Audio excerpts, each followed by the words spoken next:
so happy that you're taking this course.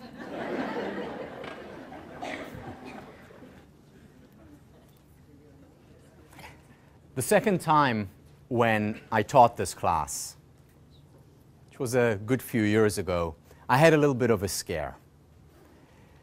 The semester was about to start and I got sick. Very high temperature, feeling awful. I didn't want to miss the first day of class, so completely drugged, went on, somehow spoke for an hour and a half, and then went home and collapsed. Went to the doctor. It was a Friday morning. Went to the doctor, had some checkups, blood tests and so on, and went back home. Couldn't fall asleep because my whole body was hurting. And then finally, at around 11 p.m., I fell asleep. At midnight, the phone rings. I don't hear the phone, but Tommy picks it up, and as she tells me later, it is our doctor. And the doctor tells Tommy the tests have just come in and Tal needs to get to the hospital immediately. She said, look, he just fell asleep now. Can he do it in the morning? And the doctor said, no, right now. They're expecting him. She wakes me up. She cannot take me because our baby was asleep. And she orders a cab and literally sends me to the hospital.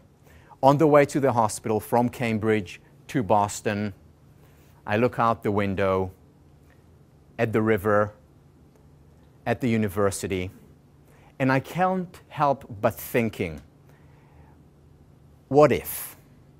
What if the situation is really so bad and I will have to say goodbye soon? And I asked myself, what would I want to do on a personal level? And of course, it would be to spend as much time as possible with my wonderful family. And then I asked myself, what would I want to do professionally if I have to say goodbye?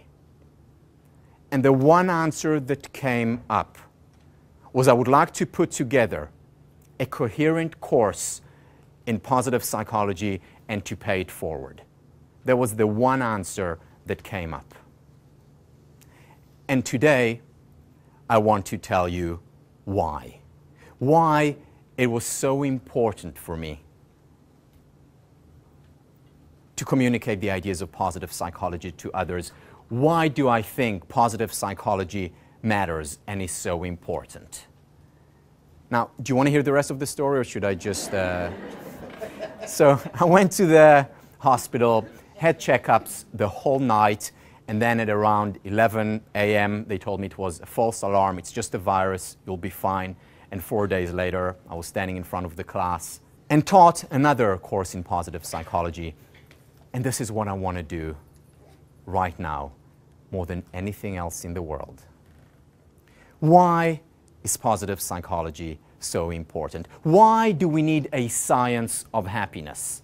Positive psychology is a tool that I hope will become a permanent tool in the therapist's toolbox, in the coach's toolbox, in the teacher's toolbox. But it's not a standalone. It's important to understand that positive psychology is not a panacea. It does not solve everything.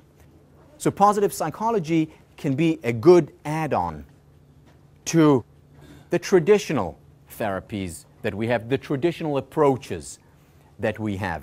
And that's important to keep in mind. So there are limits to positive psychology. Having said that, without positive psychology, we are imposing unnecessary limits on how happy we can become and unnecessary limits on how strong, resilient we can become. Because very often we can prevent mental illness and physical illness when we cultivate the positive. Why do we want to raise people's levels of positive emotions? Well, for one, because it feels good to feel good. Why not is the real question. But beyond the fact that it feels good to feel good. Why is positive psychology so important, so significant? You see, there is a common misperception today that success leads to happiness. That the more successful I become, the happier I will become. And this is a misconception. Let me illustrate this through a study. So this was done by Daniel Gilbert, professor, social psychology at Harvard. His research on affective forecasting. This is one of his experiments. So he went to professors in the most important point of their career, which is just before they were about to hear regarding the tenure decision. Will they get tenured at the university or not? And very often pushed out of the school. And he asked them the following question. He said, if you get tenured, how happy will you be? And they said, well, ecstatic, happier than we'd ever been before. Because everything will change. It will no longer be publish or perish. I could do what I'm really passionate about. I could be a lot calmer, less stressed than I have been over the last 15 years trying to get that tenure. What if you don't get that tenure? And they said, well, I'll be devastated because going off to the next university, and it probably won't be as good as the university that I've just been kicked out of. Devastation. But then he went to them 3 months later or 6 months later, and what he found was that just about every person, tenured or not tenured, went back to their levels of well-being that they experienced before the decision. If they were happy before, they were happy after getting tenured or not. If they were unhappy before, regardless of the fact that they got tenured, they were unhappy after. In other words, they experienced this high and very quickly they went back to their base level of well-being. Let me share with you another story. So my class, when I taught it at Harvard, was the spring semester. And I asked my students, put your hand up if you felt very happy to ecstatic on the 2nd of April when you received your acceptance letter from this university. If you're happy or ecstatic, put your hand up. And just about everyone puts their hand up. And then I asked them to leave their hands up if they thought that they would now be happy for the rest of their lives. And just about everyone kept their hand up. Why? Because I don't need to be stressed anymore. Yes, I was a member of 3 organizations, played varsity sports, and had to get straight A's in order to get in. But now I can finally relax. Now I can begin to enjoy myself. I have made it. So most of them kept their hand up.